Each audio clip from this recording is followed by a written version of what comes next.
are now listening. You are now listening to the Backseat Wrestler Podcast. Look at Randy Orton slithering. Watch out!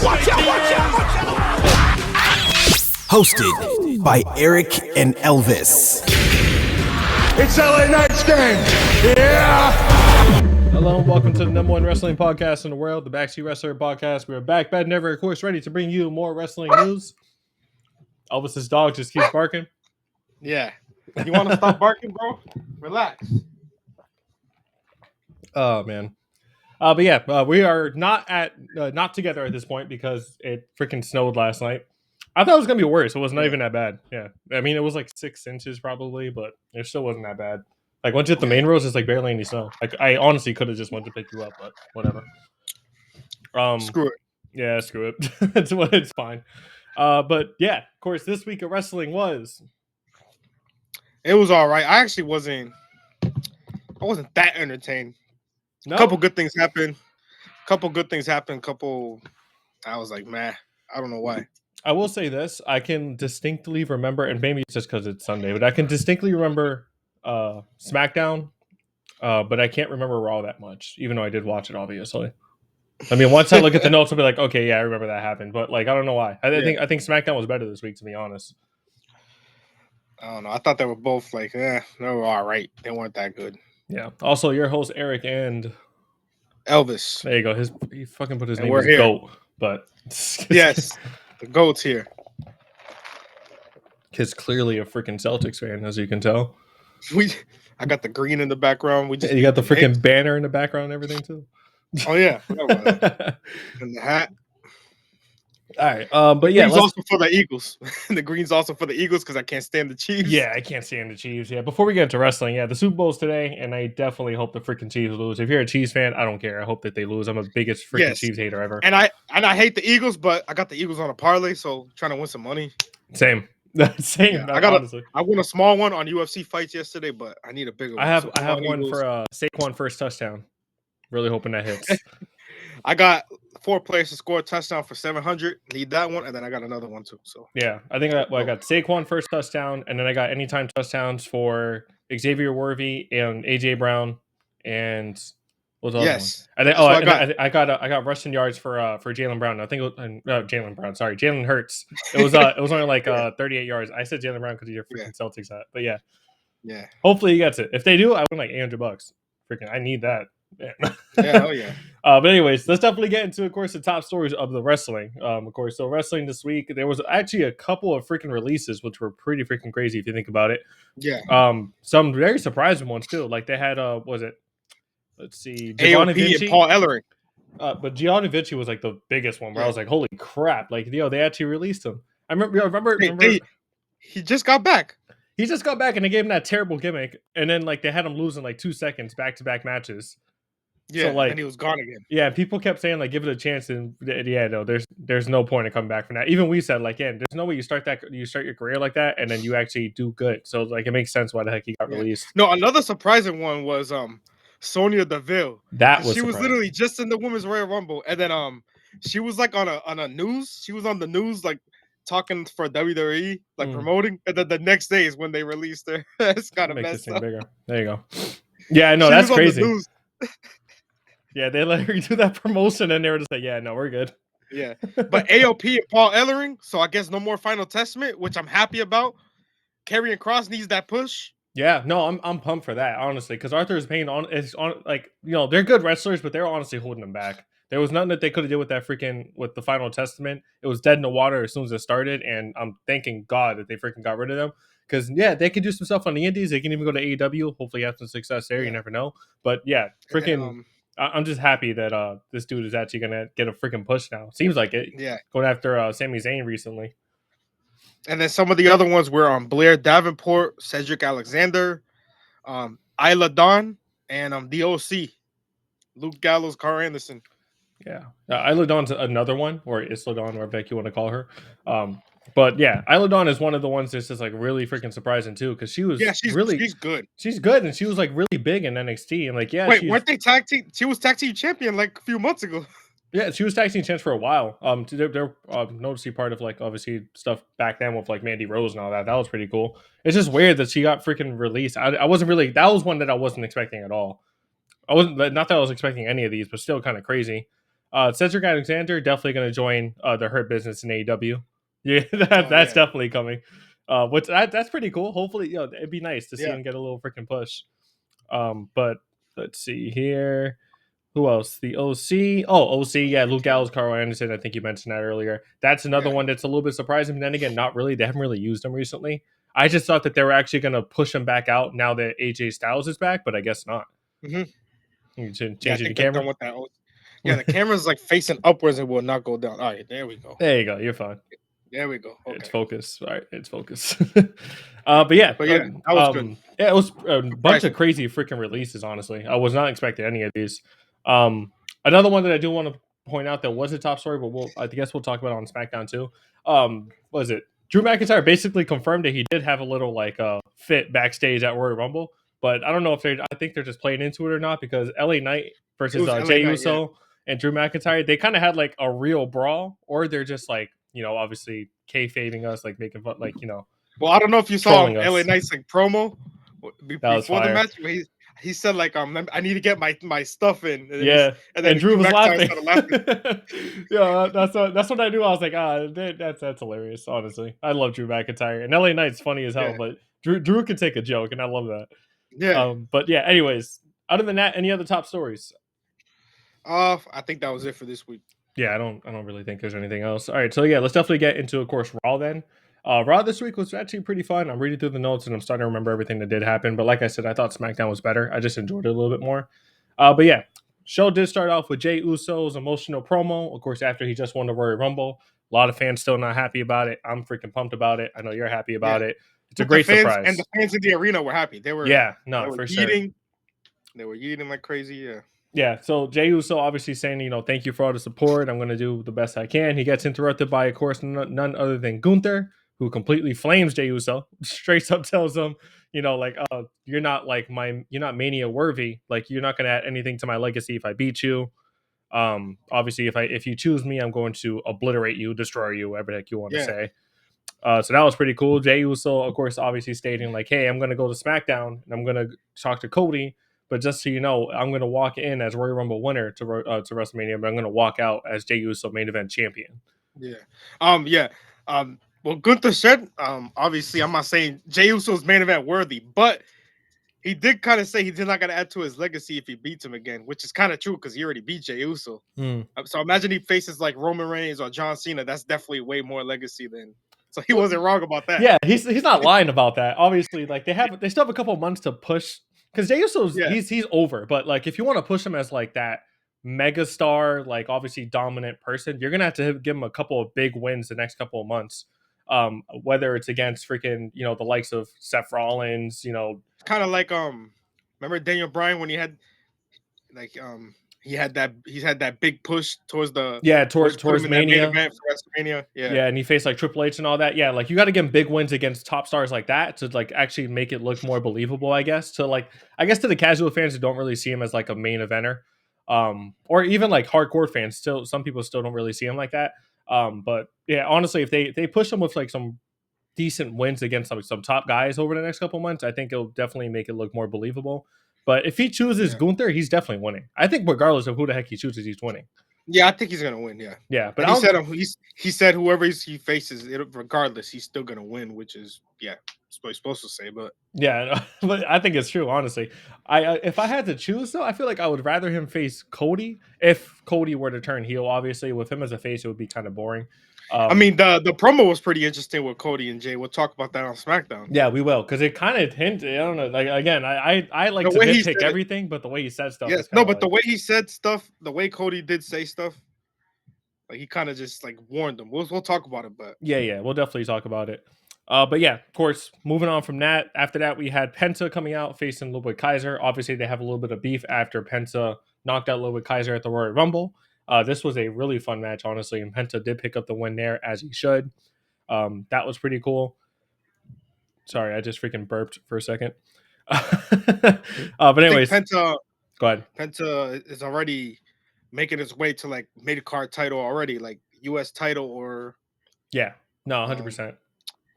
They're probably gonna have because nobody's gonna know. There's no challenger right now for Shinsuke, so they're gonna have to do something. With the U.S. title picture, that'd be nice. Yes, I think he can be in there. Yeah, Penta versus Shinsuke would be fire if they actually build that up. But wait, is Shinsuke on Raw or SmackDown? That's why I'm confused. But I think because I don't remember. Is Braun Breaker on Raw? Braun's on Raw. I'm pretty sure everything's switching, so it's kind of confusing right now. Well, like so they haven't officially like switched over everybody yet, so it's possible. But I'm pretty sure Shinsuke is on SmackDown if I'm not mistaken. But anyways, moving on. So it's the IC title then for Braun. Okay. I don't think he's gonna beat Braun. No. No, I want them to make Braun dominant the way, especially that they're showing in the Royal Rumble. I'm not even talking about the spear from Speed. I'm talking about when he speared Roman. Yeah, that was crazy. I still can't believe they did that. I'm happy. Yeah.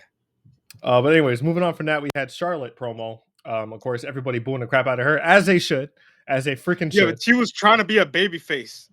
Yeah, that's the thing. It was so awkward at the start. It was awkward. She was saying like, even though you guys boo me, I love and miss all of you, and everybody's just like, yes. Boos. She went through a lot in her time off, and everybody, it was nobody cared. Yeah, crazy. But yeah, of course, she does get interrupted by Rhea Ripley, who begged her to choose her for her for of course WrestleMania. Charlotte saying like, obviously I beat you at Mania prior. And of course, Rhea Ripley being like, I also beat you at WrestleMania because they faced each other twice. They're 1-1. Yeah, they're 1-1. If they want to run it back, I guess that's fine. I feel like she should face Tiffany Stratton, though, if I'm being honest. Yeah, but it'd still be a great match. Obviously, I mean, either way, Charlotte's no matter how you think you boo her, she's still gonna put on a banger match. Oh no, yeah, I have no doubt in my mind that match is gonna be like main. Like if she faces Rhea, that's gonna be like match of the night contender for sure. I say Rhea retains. Rhea retains. Yeah, Rhea should retain 100%. Or Tiffany. They both retain. I feel like if she faces Tiffany, she's gonna win, even though I don't want her to. Yeah, the only thing is Tiffany just won the title. Rhea, if they have to take the title off one of them, but I don't want Rhea to lose though.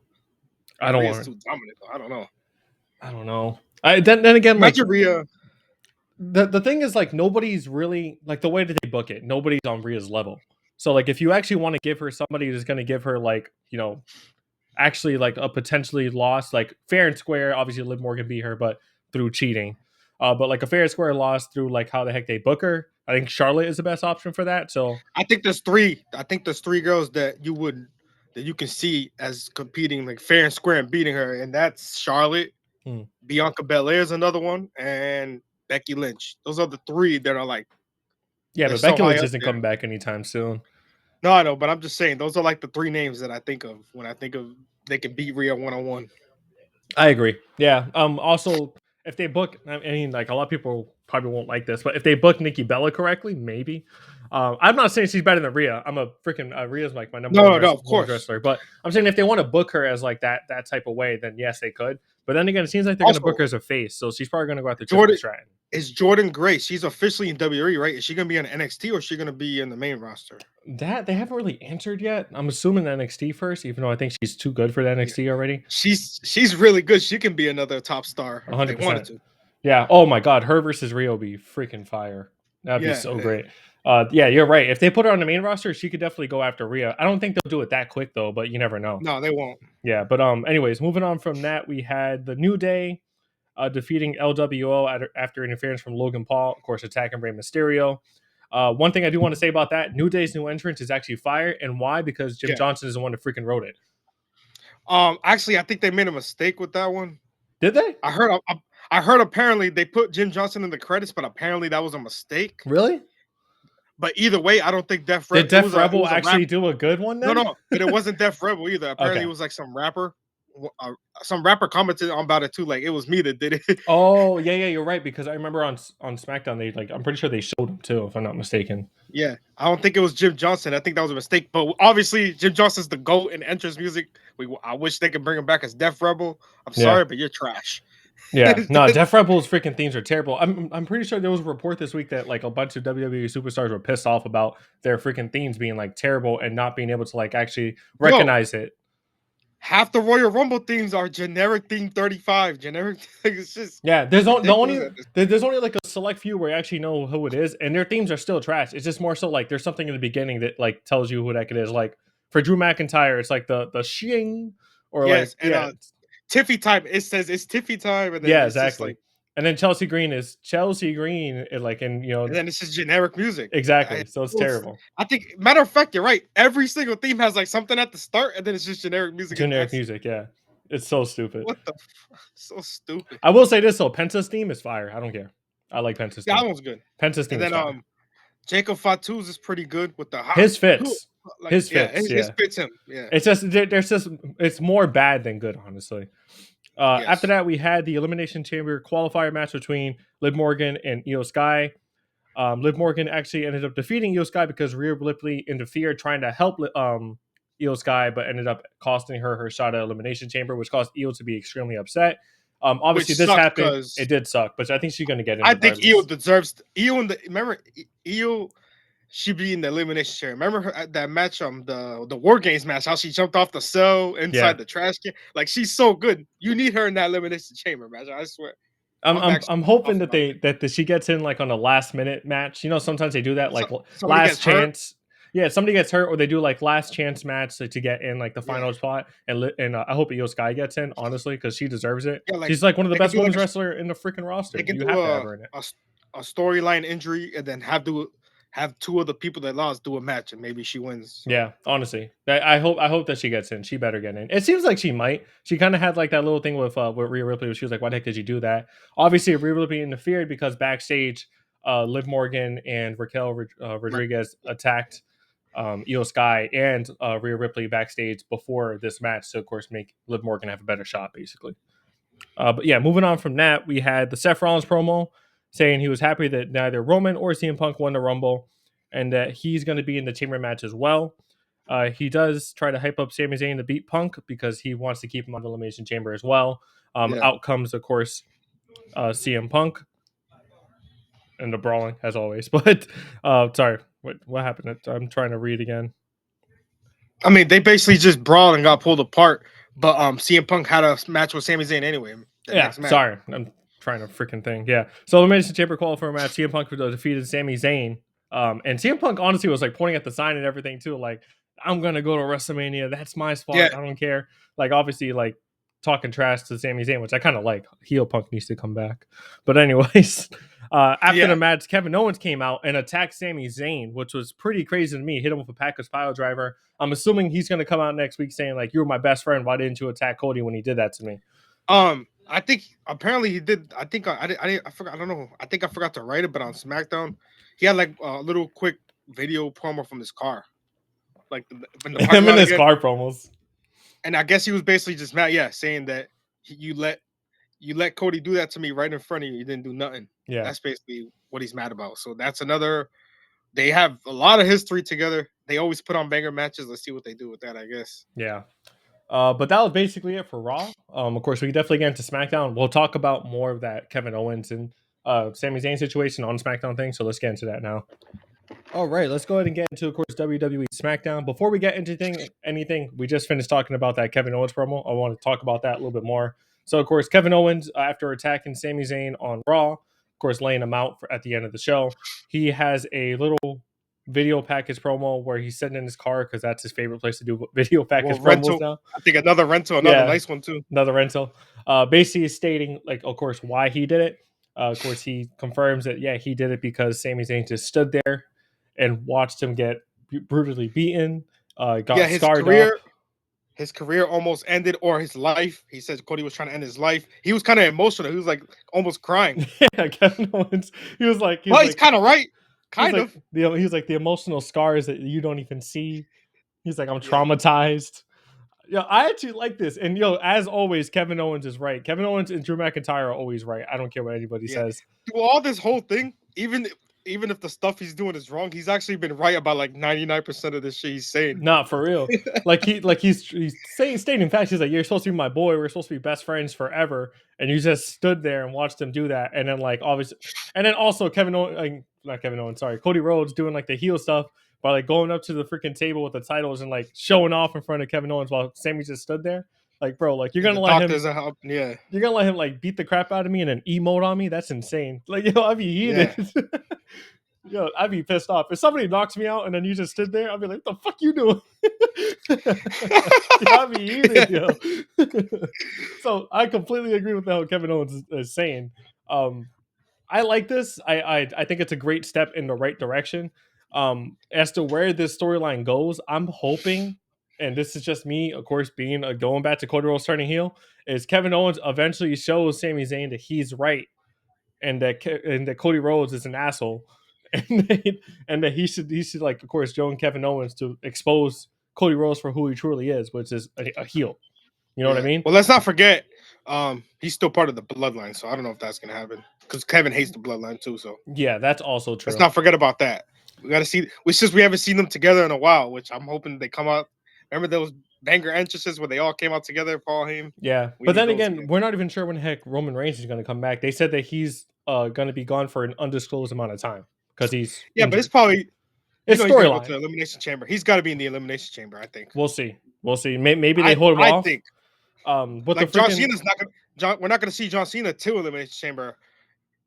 He's filming a movie, so it's only 1 month away anyway. But we're not going to see him for a whole month until that Elimination Chamber. But still, there's like that that whole like reported match that's supposed to happen now with Roman Reigns versus Seth Rollins versus CM Punk at Mania, which I think is freaking stupid. I think it's dumb, honestly. I think it should be Seth Rollins. Think about it, though. It's fire. It's okay, like the match on paper is fire, but I just think like when's the last time we had a good triple threat? It's always one-on-one. I think triple threats triple threats are always good. I guess I know you're right. Like on paper it seems fire, but it just seems like it's like lazy booking. Like, you know what I mean? Yeah, I get it. I mean, it's kind of like, remember like Daniel Bryan Triple H versus Batista. Well, no, it was, Randy Orton. No, because that's different because the title's on the line. That makes sense. Like it makes sense. And it was like the underdog storyline. This one is they have 3 top stars. They don't know what the heck to do with them. They're going to run back Seth Rollins versus CM Punk. And then, hey, why the heck not? We have nothing else for Roman. Let me just throw him in there. Yeah. What else? Didn't they have Triple H, John Cena, and Randy Orton? I think in another. There's been a lot of good triple threat matches. Yeah, I'm not denying the match is going to be great. Like it's going to be a fantastic match. I just think it's what you mean, lazy booking. The booking. Yeah. It's just like lazy last minute booking that they kind of like, I guess, like dug a hole for themselves and they kind of just threw themselves. Especially for Roman, who's usually always the main event. Yeah. So this is the first time in a while where he's probably not going to be the main event. No, if that's the match, it's definitely not going to be main event. I mean, like obviously there's going to be 2 title matches. Cody Rhodes definitely main event, and then if I feel like if Charlotte and Rhea running back, they might do that as a main event. I'm not sure. Yeah, but remember last year, Roman had the main event in a tag team match, and the world heavyweight title was on the undercard. It was just the first match on the night. So yes, however, you had Roman Reigns and The Rock on a team. No, of course. Yeah. So it just made sense. But still, CM Punk, Seth, and Roman, that's main event worthy. It is main event worthy. Still do it. 100%. But I just feel like if they do that main event over, like, because obviously Jey Uso is getting the main event 100%, regardless of who the heck he chooses. And if I think night 2. Well, I think he's going to choose Gunther, and Cody Rhodes is not going to get the main event. He's already said he needs the main event and he needs to win it in order to solidify his title reign. Yeah, I almost forgot about Cody. You're right. Yeah, exactly. So he's definitely not getting the main event at the very least. But anyways, actually, Miss Mania is going to be stacked. It's going to be a stacked Mania. Yeah, I'm super excited. But anyways, Jey Uso comes out. Of course, this is the beginning of SmackDown. Jey Uso comes out, calls out Cody Rhodes, says he has yet to make his decision. Cody says, if you choose me, we're going to party one last time in this tonight, and then we're not. That's going to be the end of it. Is basically what he's trying to say. Yeah, basically saying like, yeah, you choose me, like, yeah, we'll be cool tonight, but after that, like, no, it's like it's all business, all seriousness. Like, we can't be friends. And he like warned them too, like, you choose me, I'm sorry, but you're not. I'm still walking out of Mania with the championship. So yeah, I mean, as he should. But the way he was saying it, you could just tell, like in his face, the way he says stuff is crazy because he looks like a heel when he's saying stuff. No, I know, and I think people are gonna say we're just nitpicking stuff, which of course, I agree. We are nitpicking. I agree, but like I don't care. I want heel Cody, but honestly, you're right. I feel like Cody is slow. I feel like it's just an extremely slow burn heel turn. It really is. Somebody in one of the comments in one of the reels called us Homeland the nerds. I just laughed at it. Like, yeah, I love that. And what about it? Damn. Yeah, there was one dude who was like, "Calm down, nerds," and then his photo, like his profile picture, which I was dying of, was him like this, but he was wearing a Darth Vader mask, and I was just like, okay. You Star Wars fucking. No, I love Star Wars. Look at this. Star Wars is beast. Star Wars is good. Hey, I just laugh. Hey, when people hate on us, I laugh at it. So as long as they comment, I'm happy. I don't care. I laugh at it. No, I laugh at the jokes that they make of us. It's one hilarious. of the comments, some dude told me to shut up and let you talk. And one of the I was dying. That was not funny. I was like, all right, my bad. I replied, I was like, my bad, bro. We're still learning. I was thinking about that. Yeah, my bad. It's because I forgot what comment. We just get passionate about shit to try to get it out. Especially, and then over the video is hard because the timing is always like a second off. So yeah. But anyways, moving on.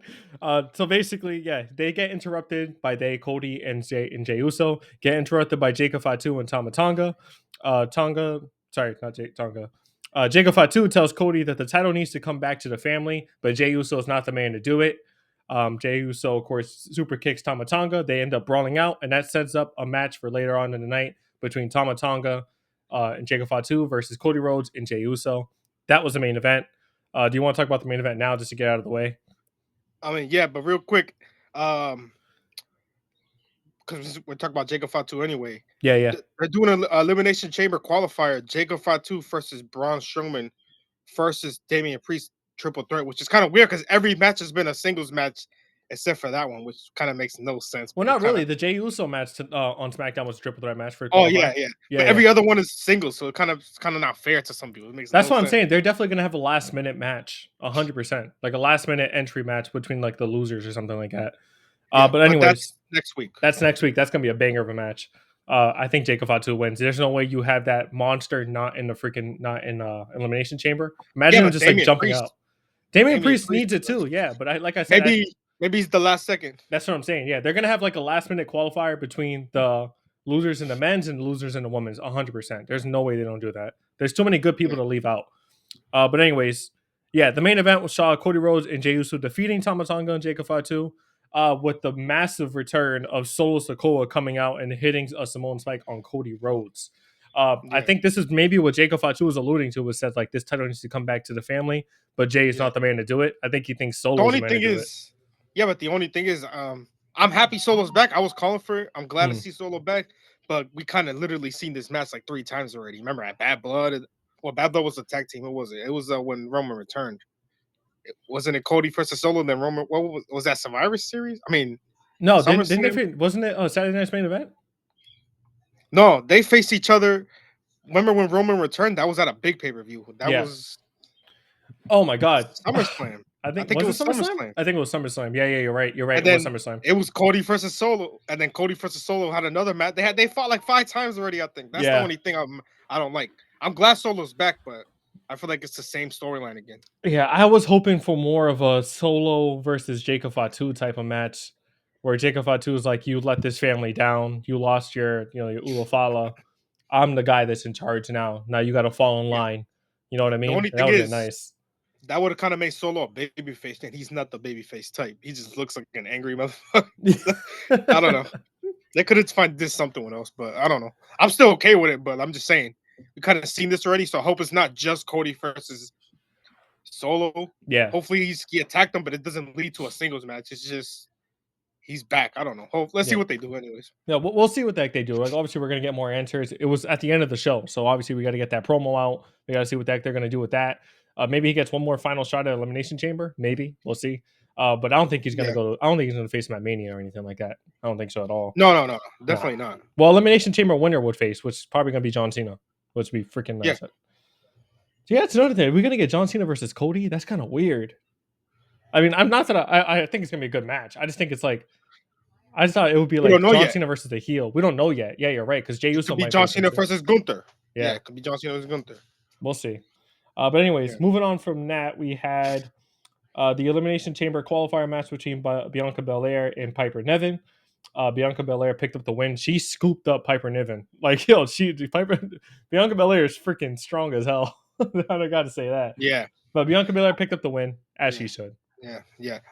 Real quick, I think Gunther, instead of having like Gunther Actually, I don't know, man, because he's still good too. But I was gonna say they should have put the World Heavyweight title on the line in the Elimination Chamber.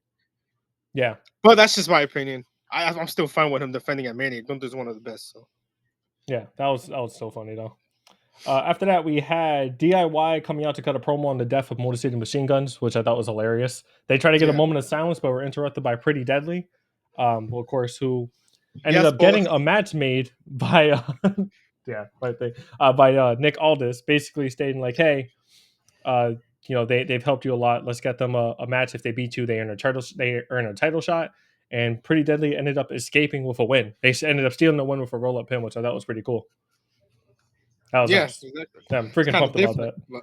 Yeah. After that, we had Drew coming out, and the reason we get by that because not really much happened after that. But anyways, Drew came out, confirmed he did crash out backstage, which I thought was hilarious.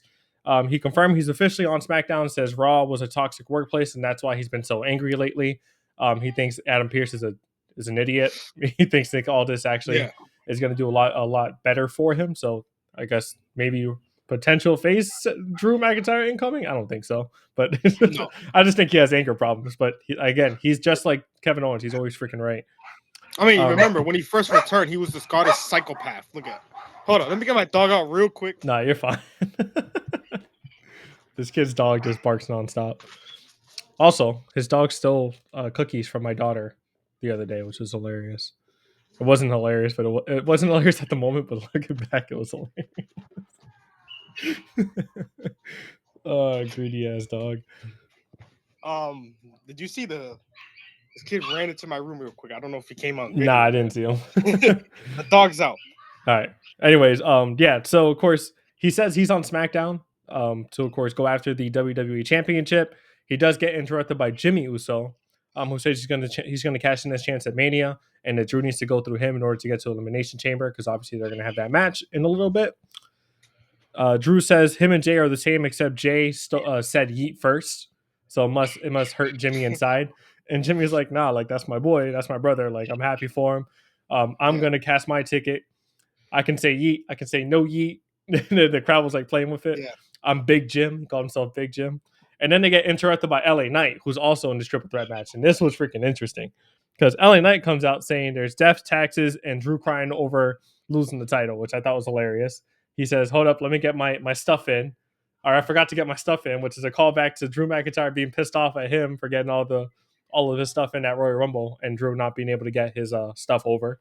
That was pretty funny. Yeah. Well, it was just I guess they hit it. The elimination was I guess they messed up Drew McIntyre's elimination, but it wasn't even really LA Knight's fault. Logan was celebrating too much, so he had to wait for Logan Paul. Yeah, well, I think it was a mixture of a couple of things, and it seems like they're over it. To be honest, people are like, it wasn't even that bad. Yeah, because during the match they had like a little spot where like, was it LA Knight kicked him in the forehead?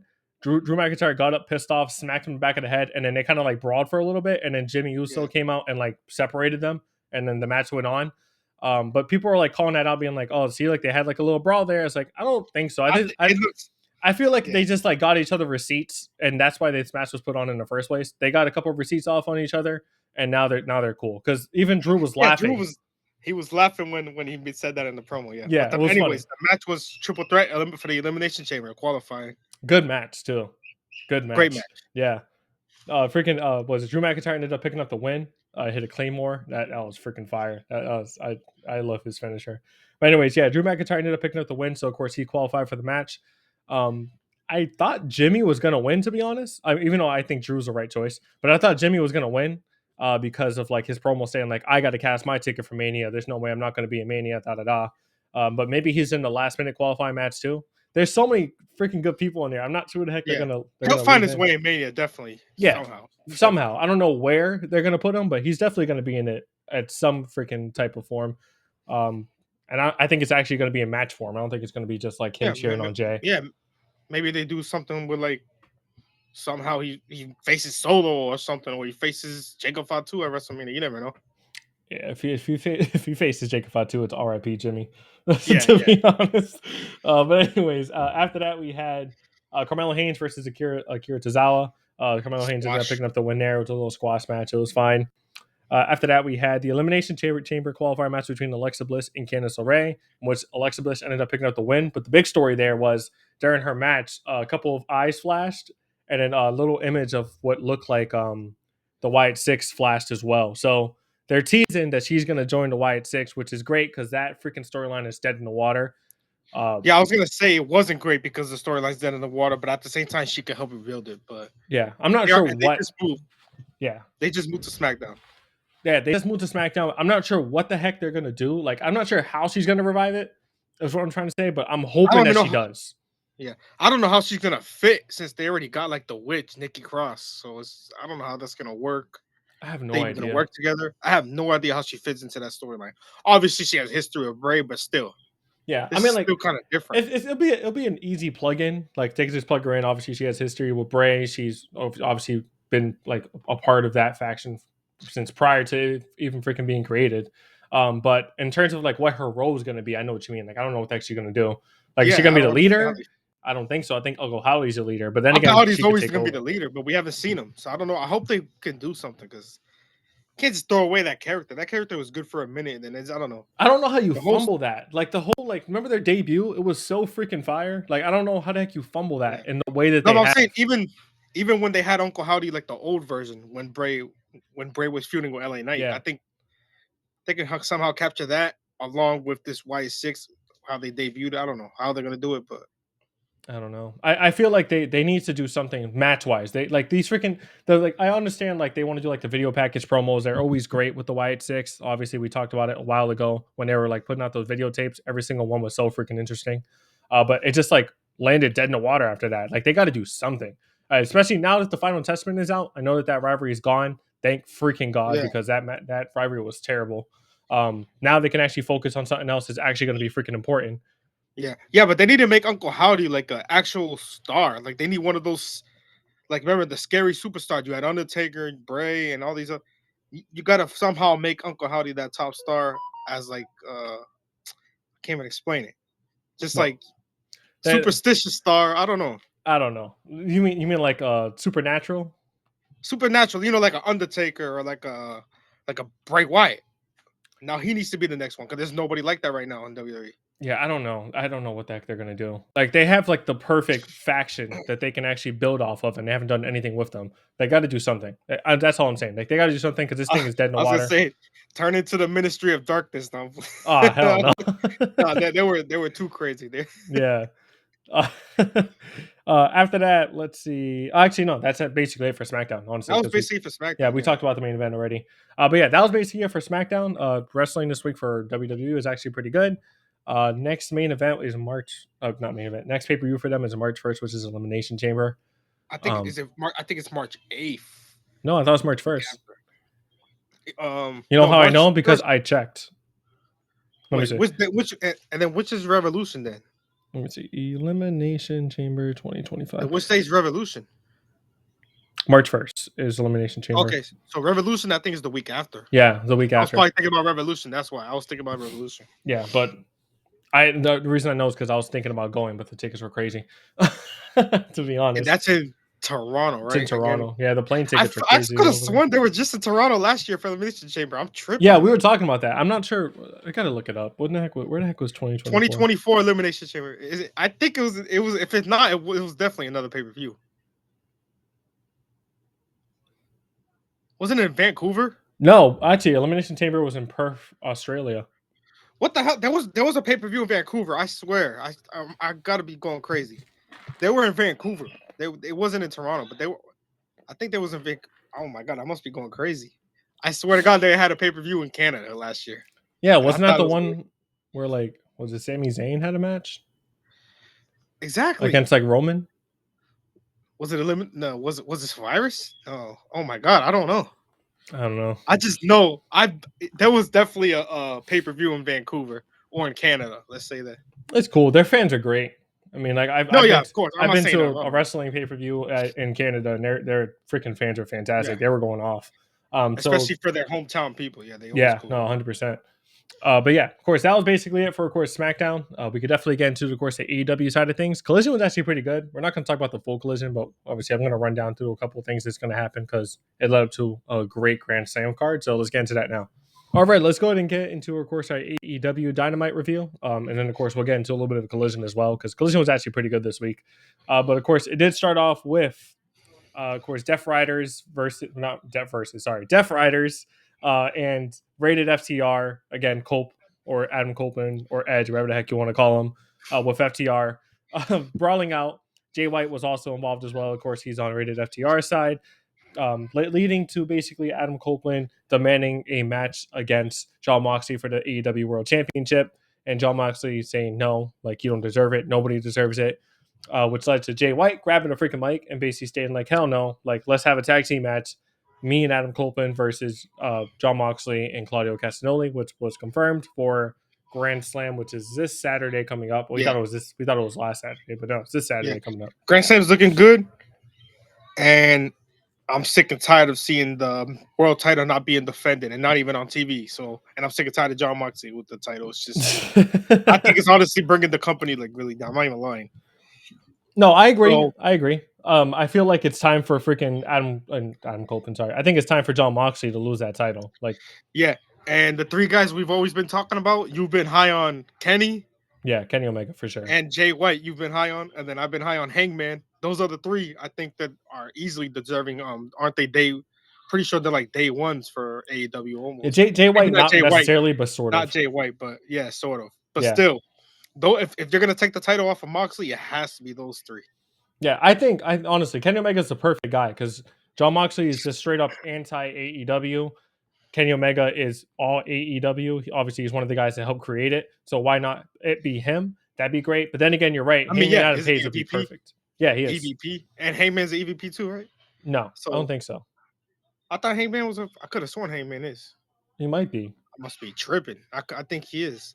All right. Well, anyways, I must be tripping, but I think he is. If not, he's a day one, and obviously his character is like one of the most perfect ones right now in AEW. Yeah, no, he has the most well-written character in AEW. By far. But obviously, what Kenny Omega's been through over the last couple years, and then obviously him being like one of the main starters of AEW, he'd be perfect too, like you said. So, and then Jay White is Jay White. Yeah, the thing about Hangman is I feel like if they do that, they're just gonna rewrite. It's basically gonna be like the same thing as the storyline he had, where he had to build himself back up, became like obviously believed in himself again, and then ended up defeating Kenny Omega. It's gonna be pretty similar to that, honestly, except it's gonna be like him slowly turning face, which it seems like they might be doing. Honestly, he looks like he's slowly going back to being a face. I think he even cut a promo backstage on this show where they were asking him about like the whole Christopher Daniels thing a couple of weeks ago, where he felt bad because he ended Christopher Daniels' career, and it looked like he was pretty upset. We're going to talk about that. MJF interrupted him. Man. Yeah, that was pretty cool. But yeah, if not, I think Hangman, they got to put a title on him somehow. So if it's not the world title, what do you got? You got the TNT Championship. You got the Continental Championship. I think he's far from the TNT. I think he's way ahead of that, though. No, I honestly, like I've been saying, I think he's world title right now. But if you have to, put something on him, I guess. I guess so, but I feel like there's nowhere to plug him in except the world title picture at the moment. But anyways, after that we had Will Ospreay versus Mark Davis. Of course, Davis was announced as a mystery Don Callis family member, so I guess he's officially part of Don Callis family, or it was just a tryout match. They haven't really confirmed that yet. So I read something else too. Apparently, because I think it was confirmed on Collision. Apparently, he's kind of like being forced almost to be in the Don Callis family. I guess. I don't know. I gotta check that again. I saw something like that too, where like it's kind of confusing. They're not sure if he's like there on his own will or if it's forcibly or if this is just a tryout, or they don't know yet. So anyways, he faced Will Ospreay. Will Ospreay ended up picking up the win. Of course, Don Callis at ringside. He did try to get involved at one point. Pretty decent match. And then of course Kenny Omega came out basically hyping up the tag team match that they're going to have a Grand Slam against Don Callis family. I think it's against what? Is it against Kyle Fletcher and it's Kyle. Yeah, it's Kyle Takeshita, Fletcher, right? Isn't it him and Takeshita? Yeah. So I'm pretty sure. Yeah, Takeshita and Kyle Fletcher versus Will Ospreay and Kenny Omega, which is gonna be a banger of a match. I think that'd be a big win by Takeshita and Fletcher, but obviously, I think Omega. You got to give Kenny. I think you got to give Kenny Omega the W. Yeah, Omega's definitely gonna get that W. Like I said, I think Omega. He's kind of like, I don't think he's like the main guy in his storyline though. I feel like it's more so Will Ospreay.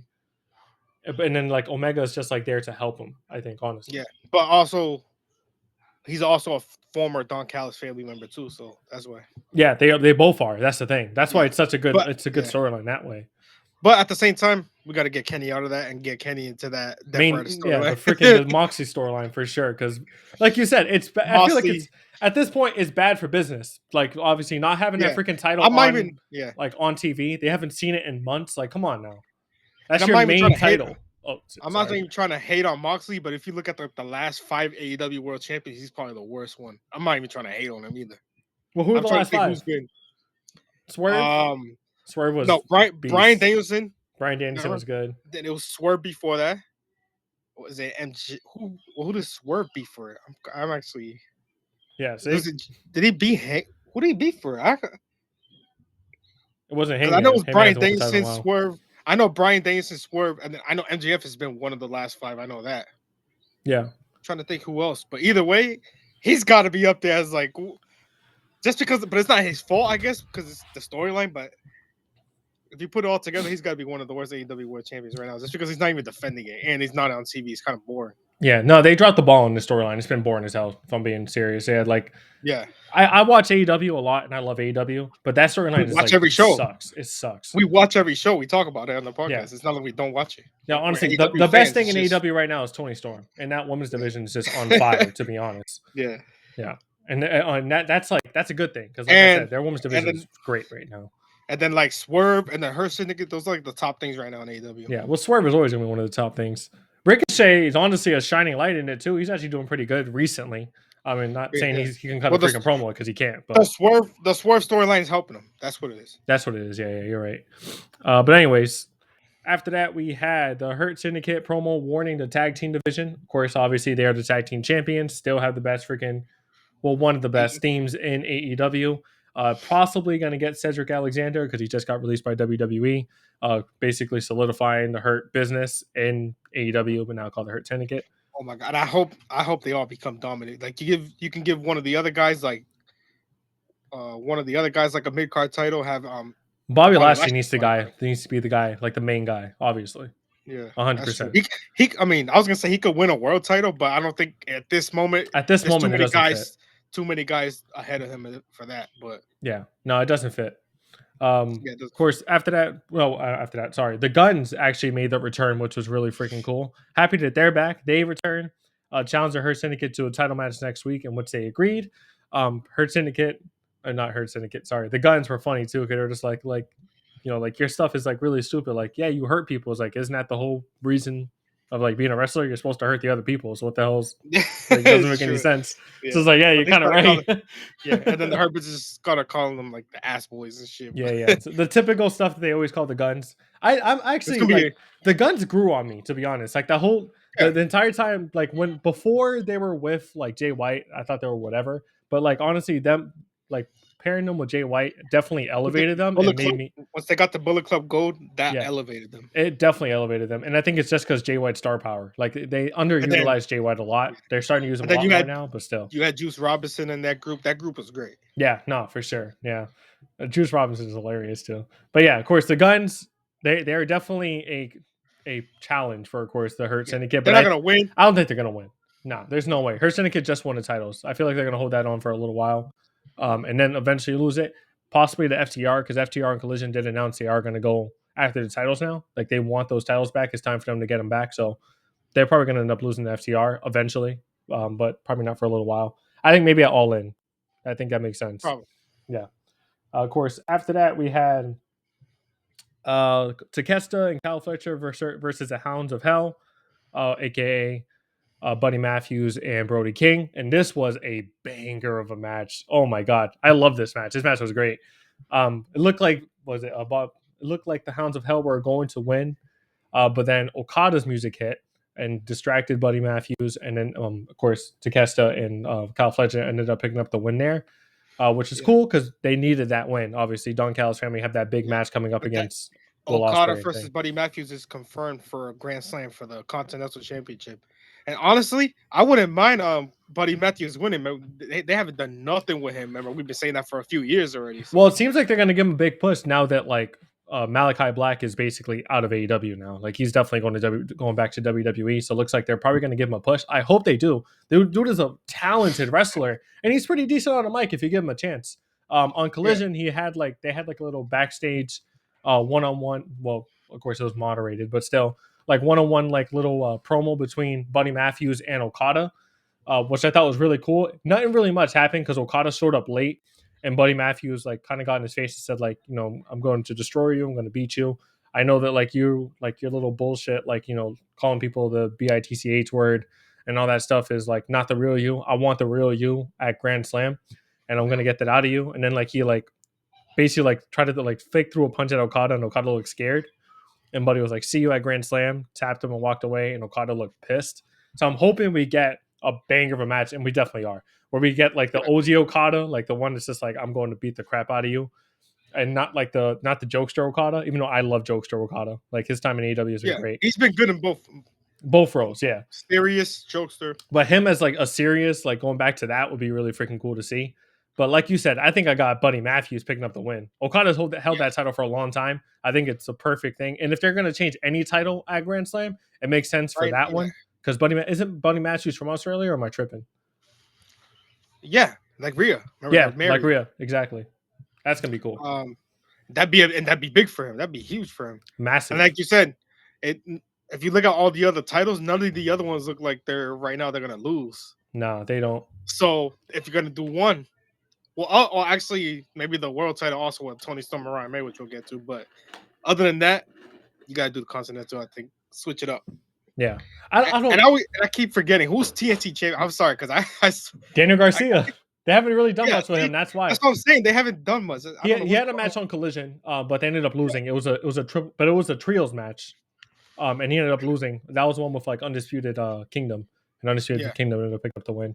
But yeah, and honestly, it looks like Adam Cole might eventually go after that title, which I'm hoping he does and he wins it, because that'd be pretty cool to have Undisputed Kingdom with the trios titles and a TNT championship, especially because they promise gold around their waist, like multiple golds around their waist for 2025. So we'll see. Yeah, but think about it, like every single faction in AEW is promised gold. It's just there's so much going on right now. That's true. They got too many factions. I think Bullet Club Gold, Death Riders, Rated FTR. Yeah, but Bullet Club Gold, it seems like it's kind of they're not really doing anything with them anymore. It seems like they're not, because it seems like the Guns are on their own now, and obviously Jay White's doing his own thing at the moment.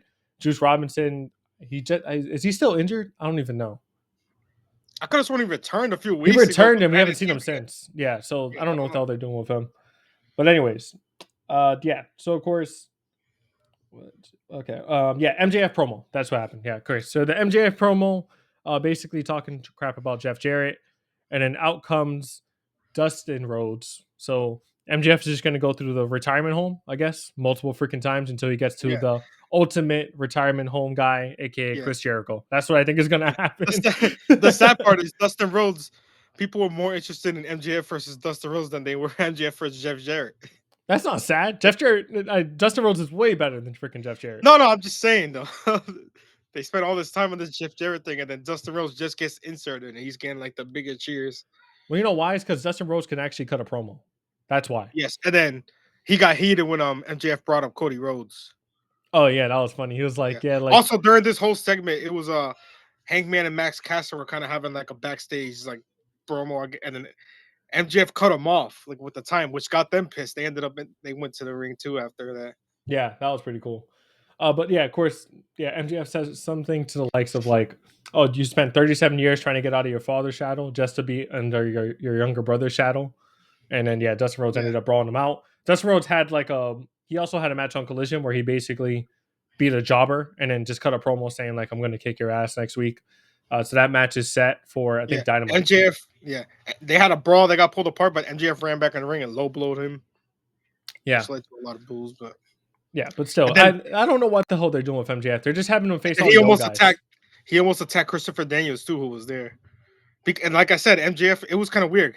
It had nothing to do with them, but Hangman and Max Caster were there because Max Caster was chasing Hangman, and Hangman was already pissed at MJF for taking up some of this time. They keep teasing MJF versus Hangman, which that's going to lead to. Yeah. That's what's going to lead to, I think, this whole thing. It's weird, though. It's such a weird path for MJF to take, though. Yeah, I don't know what's going on here. That's what I'm saying. It seems like they're just going through all the retirement people. Like, eventually he's just going to get to Chris Jericho, which, honestly, I wouldn't mind that. I'm not, obviously, Chris Jericho at this age is no longer the freaking top guy.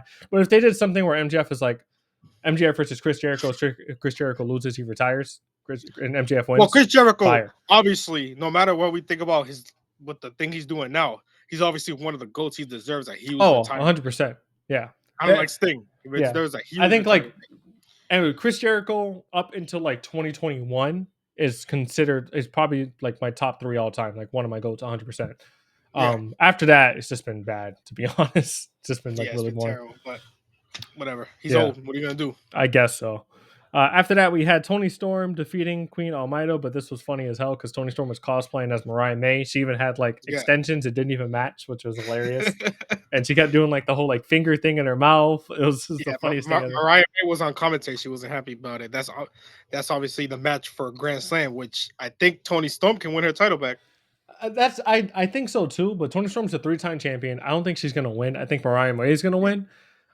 Even though I wouldn't be mad, obviously. Toni Storm is freaking fantastic. But Mariah May wins, that'll be good. She'll get so much heat because this Toni Storm is hometown. That's what I'm saying. If they want to do like a mega heat like woman, they definitely got to do that. Because Mariah May is so good. She's been a great champion, honestly. I'm loving everything that they're doing with her.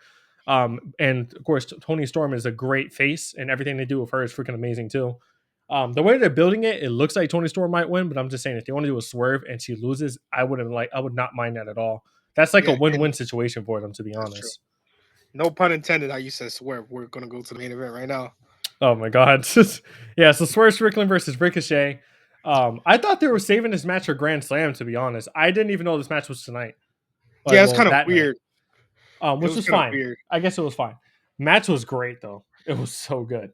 Yeah, honestly, they put Ricochet in a place where he's never really been before, where he's been the heel, and like I don't know. I just thought it was great. It was a great way to showcase Swerve. Obviously, I don't like that he lost. So like, oh my god, like he's been losing a lot recently. But anyways, Ricochet ended up picking up the win. Wait, am I tripping? I thought Swerve won. No, Swerve lost. Oh, no. I thought. No, did I miss the ending of that match? No, because Swerve lost, and then what's it called? Swerve lost, and then Swerve took Prince Nana's robe that Swerve was winning, and he's been wearing it ever since. He even wore it on Collision. He said, "This is no longer Swerve's house. This is my house." Oh, you know what? I'm tripping. Yeah, you're tripping. He definitely won. I don't know why I thought. Why the hell did I think he won? I'm going crazy. No, whatever. so the way the ending happened was basically Swerve was about to hit the Swerve stomp on Ricochet, but Ricochet put his hands up like this to like stop it, and he actually ended up hitting Swerve in the nuts. The ref didn't say anything because it looked like it was by accident. Yeah. Whether that's by accident or on purpose, nobody would know, I guess. And then obviously, he ended up hitting his finisher and pick up the win. Yeah, but you're right about that. But the thing is with Swerve, I feel he's one of the few guys that can take an L and it's not gonna like drop him, but he has been taking a few L's lately. Oh, I agree. Oh wait, it says battery exhaust, but this thing's still on. Let me turn on this thing. Wait, you just went dark. Oh, there you go. Yeah, I had to the camera just died, so I had to use the actual bullcrap camera. So for the rest of this thing, it's gonna look like this. But I think that was the end anyways. We only have a couple of things on Collision to talk about. We don't really talk about Collision much, but yeah, I mean, I talked about most of it when we were going over everything. Like again, Adam Cole and Undisputed Kingdom are going to go after the trios titles now. That's on Dynamite this week. That's going to be fire. We had the return of Bandito versus Brian Keefe. This match was actually great. Like honestly, it was a really good match. Was it Chris Jericho has the bounty on Bandito's head, which makes sense for the bounty hunter Brian Keefe to go after him. But it was so cool because it was like the old Western thing. Like they even did like the back-to-back. Like the dual thing they do in like the movies where they do 10 steps and they turn around. So they did 10 steps, turn around, and they both basically claymored each other, and the crowd went nuts. It was crazy. The thing with Collision, it's just like they'll have banger matches. They just have a tough time promoting Collision. Like especially on the socials, they promote like Dynamite, and then Collision just happens on a Saturday. Like they barely promoting it. Yeah, and they'll have banger matches sometimes. Just you have to promote it like it's the actual. Like it's almost equal to Dynamite if you actually want to build it up. No, I agree. But they have honestly the past couple of weeks have been really good. Yeah, I'm getting better. Like this is the first time in a couple months that I've sat down and watched the entirety of Collision. Like Collision was that good. But of course, Bandito ended up picking up the win. I'm happy he's back. That dude's a freaking fantastic wrestler. He's like I think he's up there with like Andrade in terms of like the type of wrestler that he is. He's so good. But they had a freaking like like a huge return for Hologram. Yeah, Hologram returns. I felt like they should have did a big one for Bandito. I'm a bigger fan of Bandito than Hologram. But yeah, Hologram returns. Whatever. It was some superhero thing. Like he opened like a portal. A portal, yeah. Oh, that's like, so weird. And all you see is a Power Ranger run out. I'm like, are you serious? It does look like a Power Ranger. We also had Harley Cameron. Obviously, she's been getting that little push where she has like the puppet of Mercedes Moné, which is hilarious. Yeah. She gave us a little concert that was interrupted by Mercedes Moné. Monet tells Harley that she's not on her level, and of course, Harley says the only time she's been entertaining, aka Mercedes Moné has been entertaining, is when she has her hand up her puppet ass, which I thought was hilarious. Of course, the match is set for Grand Slam, so Harley Cameron is going to face Mercedes Moné in her home country of Australia too. So that's going to be banger. But for which is it for one of the titles? Because she has like freaking 6 for the TBS. Yeah, for the TBS title. She gotta start dropping a couple of those titles. Like I feel like just I don't know. They're paying her so much money. She's one of the highest paid in AEW, but they haven't been. I don't know. They haven't done nothing big. Nothing's worked so far. I think. Yeah. No, I know what you mean. I don't think she's gonna lose to Harley Cameron now. Yeah, I don't think she's gonna lose. But I'm just saying they gotta find a way to. Because I still find her as one of the biggest stars in women's wrestling. They just I don't know. AEW hasn't used her right. I agree. But yeah, that was basically all I wrote for Collision because I already talked about the sit-down interview with Buddy Matthews. But which I'm hoping he wins. So no, 100%, yeah. And then was it Kyle Fletcher defeated Mark Briscoe in the main event, which was also a banger. He made Mark Briscoe bleed. Yeah.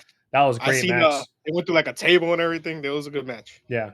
But yeah, that was basically it for, of course, the AEW side of things as well. This week of wrestling was honestly really freaking good. I enjoyed everything, to be honest.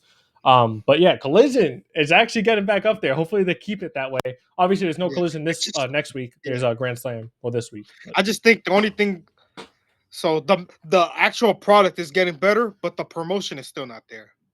Like they're not really if you go on AEW socials, they barely promote Collision. No, I know. I agree. It's about Dynamite. I agree. Well, Dynamite's like their main show, I guess, but still. I know, but still, it's like Raw and SmackDown. There's no main show. It used to be Raw. Now they're kind of equal. They're both big shows. They gotta find a way to do something like that. I agree. But the matches, everything, the product, good job, AEW. They're getting better with that over the last month, I say. Still got a long way to go, but they're getting a lot better, like you said. Yeah, 100%. But anyways, you still got Samoa Joe tied up with Hook in a storyline, which I don't like. They got to get out of that. Samoa Joe. That was another thing that happened too. Samoa Joe and was it Samoa Joe and Hook beat the crap out of in the locker room. Yeah, in the locker room. They beat the crap out of what the heck is his name? Nick Wayne. Patriarchy.